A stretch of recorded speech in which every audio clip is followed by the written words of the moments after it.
Boa noite, eu sou Arthur Coelho Boa noite, meu nome é Caio Ferreira. e hoje a gente vai falar um pouquinho sobre a análise da emergência das dark kitchens no comércio brasileiro. Então, nosso objetivo aqui hoje é, primeiro, entender o que é as dark kitchens, esse modelo de negócio que tanta gente tem falado, tem virado no manchete de várias notícias ultimamente, e, é claro, entender realmente como que está essa chegada aqui no Brasil, se é viável, se não é viável, pontos positivos, negativos, enfim, fazer uma análise sobre esse modelo aqui no nosso território. Então, para começar, a gente precisa entender o que tem por trás das dark kitchens. Então, poxa, como que isso criou e o que isso fornece?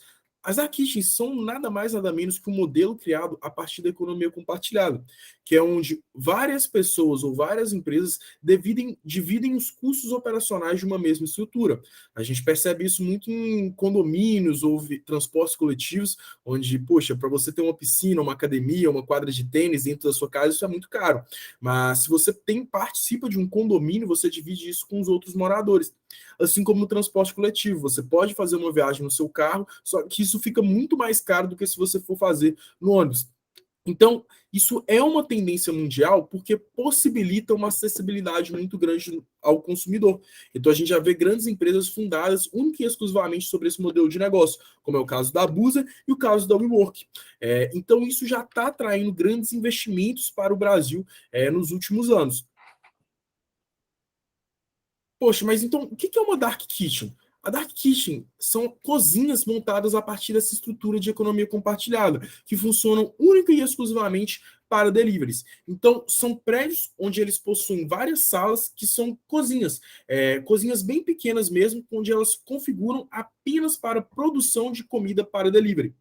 Então, isso é tudo mapeado nas melhores localizações das principais cidades brasileiras, onde você pode alugar apenas uma sala nos melhores pontos, como Morumbi, Brooklyn, Savassi, enfim, Botafogo. Você aluga uma salinha ali onde você vai funcionar apenas para delivery. E isso exige um custo operacional e administrativo muito inferior de uma modalidade tradicional.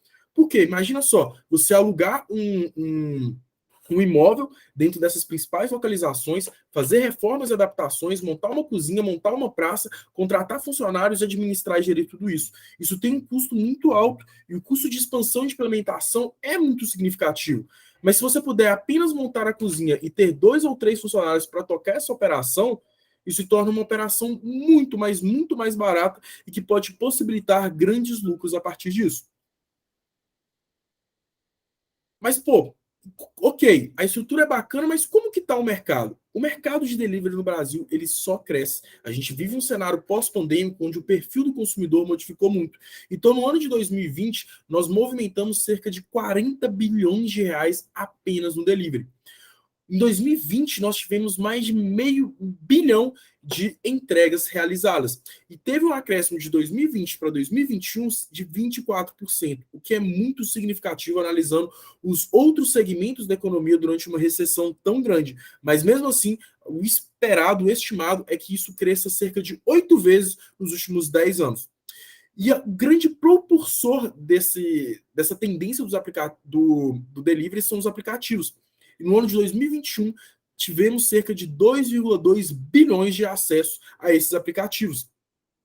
Além do que 60 milhões de entregas mensais feitas pelo iFood, que hoje é o principal aplicativo de delivery no Brasil. E, poxa, como que está, então, o cenário do food service? Através de uma pesquisa da Associação Nacional de Restaurantes, 87% dos entrevistados já operam via delivery. E 71% acham essa modalidade muito lucrativa. Tem entregadores, utilizar aplicativos, enfim. E 25% já funcionam com uma estrutura, seja a única estrutura ou uma filial que é 100% direcionada para delivery, utilizando a estrutura das dark kitchens. Isso mostra a progressão e a quão forte essa tendência já é, se tornando até uma realidade para muitos pesquisadores.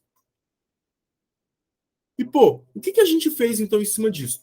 Primeiro, a gente pensou, vamos partir para uma análise de BMG, ou seja, do Business Model Generation, e também das 5 forças competitivas de Porter. Por quê? Primeiro, utilizando o BMG, a gente queria ter uma visão completa ambiental do modelo. Então, analisando tanto uma parte interna quanto externa, como custos, recursos, fornecedores, clientes, concorrentes, enfim, uma análise completa desse mercado, além de vislumbrar as 5 forças competitivas de Porter, entender o quanto que é bacana, o quanto que é forte uma ideia, um plano de negócio baseado nas dark kitchens. Então, entendendo como é o posicionamento do mercado inserido, além das possíveis inovações e movimentações bacanas para se fazer para prosperar dentro desse mercado. Então, pensando nesses dois modelos, desenvolvemos um questionário muito bacana, onde a gente ia trabalhar com algumas pessoas diretamente relacionadas a esse modelo de dark kitchens. Bom, em relação aos entrevistados, nós selecionamos 4 pessoas que atuam no ramo, tiveram experiências no ramo, e dentre eles, 2 possuem uma dark kitchen, uma cozinha que opera no formato dark kitchen, é um executivo do ramo, ele trabalha gerente de grandes contas em uma empresa global que atua gerenciando dark kitchens espalhados pelo Brasil. E o outro é um antigo proprietário de restaurante que passou a aderir a cozinhas que atuam no modelo dark kitchen. Agora, um formato que nós escolhemos para que a gente consiga deixar de forma mais clara os resultados dos questionários, desenvolvemos essa matriz SWOT para poder identificar as principais forças, fraquezas, oportunidades e ameaças informadas pelos entrevistados. Bom, em 5 fatores que os entrevistados informaram para nós em relação à força do modelo, seriam a operação enxuta e a facilidade operacional. Como são cozinhas que operam com estruturas menores, essa operação acaba sendo mais otimizada e sendo mais fácil de se gerir com uma quantidade menor de funcionários. A rápida implementação, como diz, é uma cozinha menor e ele tem apenas só um objetivo, que é cozinhar comidas que serão entregues por esse restaurante. E facilmente conseguem ser montadas em torno de 45 dias, que nós pesquisamos. O que permite fazer uma diversificação da operação, assim como 2 dos nossos entrevistados possuíam dark kits que funcionavam com 2 operações diferentes. E também o baixo investimento, como dito anteriormente, em relação com um restaurante mais tradicional. Você tem custos maiores, assim, para recebimento de clientes, etc. Uma frase que foi dita por um dos nossos entrevistados, que dá um apoio em relação às forças, seria a fácil adesão e o mercado, que ele tem crescido bastante ultimamente. Agora, voltado nas fraquezas, identificamos 4 tópicos, que seriam, o primeiro dele é a dificuldade de propor boa experiência para o cliente sem ter esse contato físico com ele. Como é um serviço de delivery, acaba que o produto ele sai para entrega e entrega para o cliente, você não consegue mais coordenar a partir desse momento que o produto sai da loja. O que pode acarretar na dificuldade de suporte. Às vezes, esse produto ele tem algum problema no caminho, ou então tenha sido produzido de forma errada pela a demanda do cliente. Em relação ao mercado muito competitivo, que você tem grandes concorrentes que estão atuando e aderindo a esse modelo, não só da kit, como o modelo delivery. E a necessidade o que acaba acarretando a necessidade de destaque nos canais de vendas. Como o cliente ele tem muita opção, você acaba precisando de se destacar mais para que você consiga atrair mais esse cliente para o seu comércio, para que ele faça mais pedidos no seu restaurante. Bom, agora em relação às oportunidades, os canais de vendas que o delivery te proporciona, eles possuem grandes bancos de dados e um uso enorme de clientes por dia. Então, você tem um grande potencial de escalada de vendas, assim, relacionado com uma boa qualidade do seu produto, acaba acarretando que você consiga vender mais.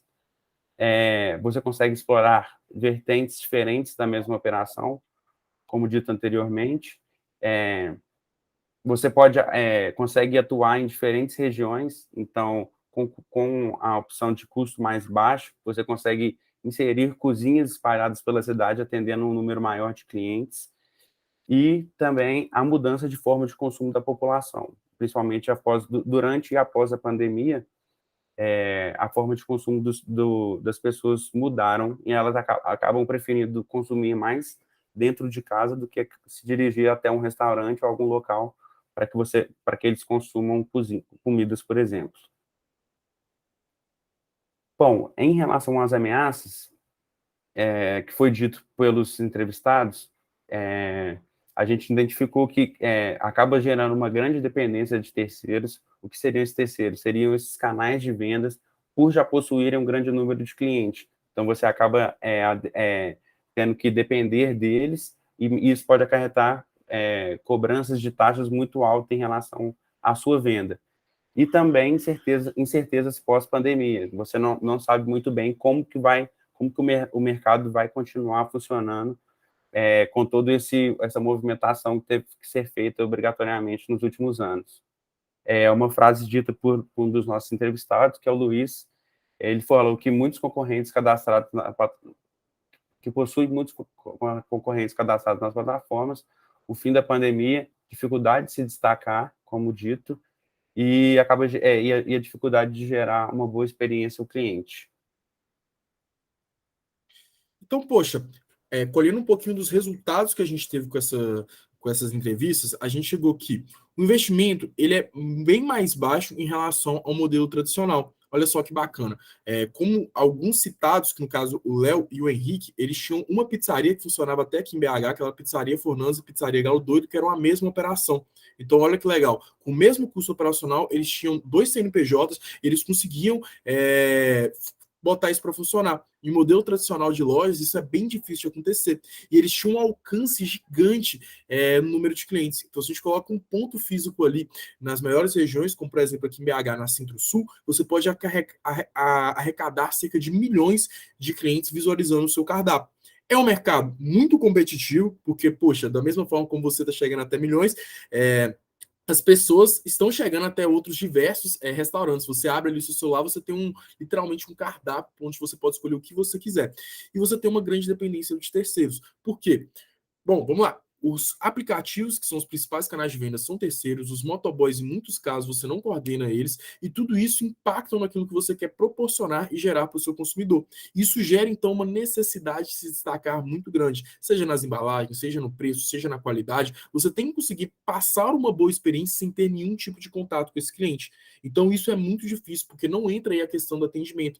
Entra exclusivamente a qualidade, o tempo de entrega, o custo, enfim, são vários fatores que se tornam ainda mais difícil você ter esse destaque.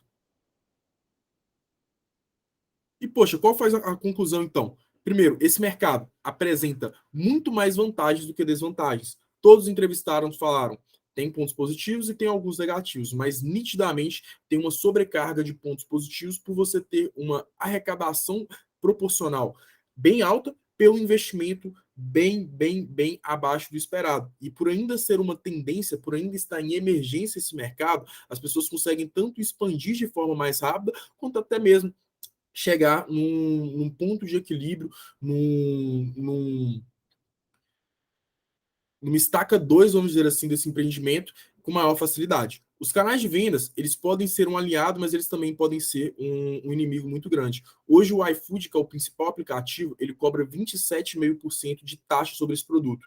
E no ramo de cozinhas, no ramo de restaurantes, em muitos produtos as pessoas nem mesmo têm essa margem tão alta. Então isso tem que ser repassado para o cliente, isso tem que ser diluído na marca, como que está a relação com o concorrente, enfim. Isso torna algumas peculiaridades bem difíceis essa operação. Então por isso você tem que ter uma necessidade de inovar, mudar o seu cardápio. Você precisa de uma plataforma que usa um algoritmo para te ranquear, para que você consiga vender. Então você tem que estar o tempo inteiro se atualizando nesse segmento.